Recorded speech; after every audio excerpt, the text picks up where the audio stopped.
అందరికీ నమస్కారం. సో ఈ 11 ఫిబ్రవరి రోజు 7 మున్సిపల్ కార్పొరేషన్స్ తర్వాత 116 మంది మున్సిపాలిటీస్ కోసం ఈ elections will be there and it is through the ballot and 13th రోజు రిజల్ట్ ఉంది. మధ్యలో 1 day in case ఇది రీపోల్ ఇస్ దేర్ 12th నాడు దానికోసం ఇది పెట్టాము. ఈ మొత్తం మన పోలింగ్ స్టేషన్స్ అన్ని హైపర్ సెన్సిటివ్, తర్వాత క్రిటికల్, తర్వాత నార్మల్, ఈ 3 డివిజన్ చేస్తూ ప్రతి పోలింగ్ స్టేషన్ లో కంపల్సరీ మన పోలీస్ సిబ్బంది మన ఎంపిక చేస్తున్నాము. మన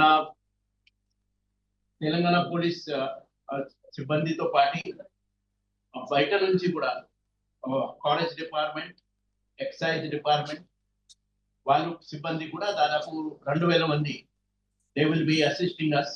మన గ్రామ పంచాయతీ ఎలక్షన్ లో కూడా వాళ్ళు బాగానే మాకు హెల్ప్ చేయడం జరిగింది అండ్ చాలా సజావుగా మనం ఈ గ్రామ పంచాయత్ ఎలక్షన్ కూడా కండక్ట్ చేశాం.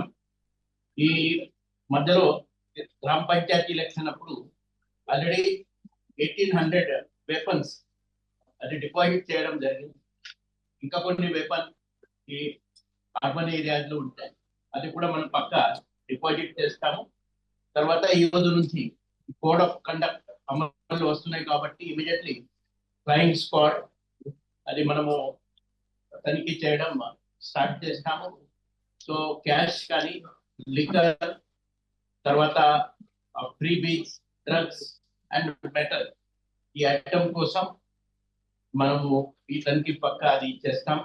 సో మినిమం 50,000 అది దాకా క్యాష్ క్యారీ చేయొచ్చు.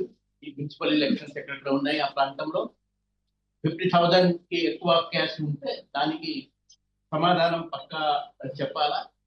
తర్వాత ప్రతి చోట్లో ఎక్కడెక్కడ సీజర్ జరుగుతున్నాయి అక్కడ పక్క మన రిసీట్ ఇస్తాం వాళ్ళకి.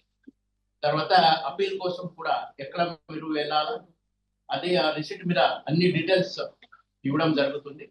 తర్వాత ఇప్పుడు ఈ మున్సిపల్ యాక్ట్ 2019 తర్వాత మా భారతీయ న్యాయ సంహిత ఈ చట్టం కింద ఎక్కడెక్కడ ఈ మనకి లా ఎన్ఫోర్స్మెంట్ చేయాలా అది పక్కా మనము చేస్తాము.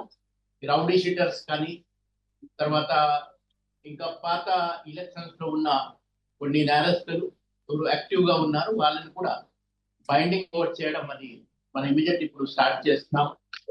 తర్వాత ఈ కొన్ని సెన్సిటివ్, హైపర్ సెన్సిటివ్ ఇక్కడ లొకేషన్స్ ఉన్నాయి కమ్యూనలీ కానీ ఆ ప్రాంతంలో పక్క మా సిబ్బంది ఫ్లాగ్ మార్చ్ కూడా చేసి అక్కడ ఉన్న ప్రజలకి ఇది కాన్ఫిడెన్స్ బిల్డింగ్ ఎక్సర్సైజ్ లాగా అదే ఉంటుంది.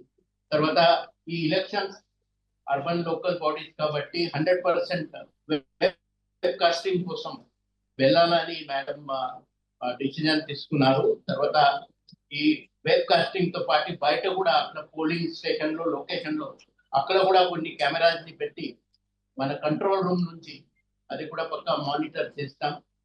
సో ఈ elections we are taking it as a prestige and we are going to ensure that we are conducting this election in free and fair manner. My appeal to all the voters to come out and cast their vote freely. So thank you ma'am for giving us this opportunity.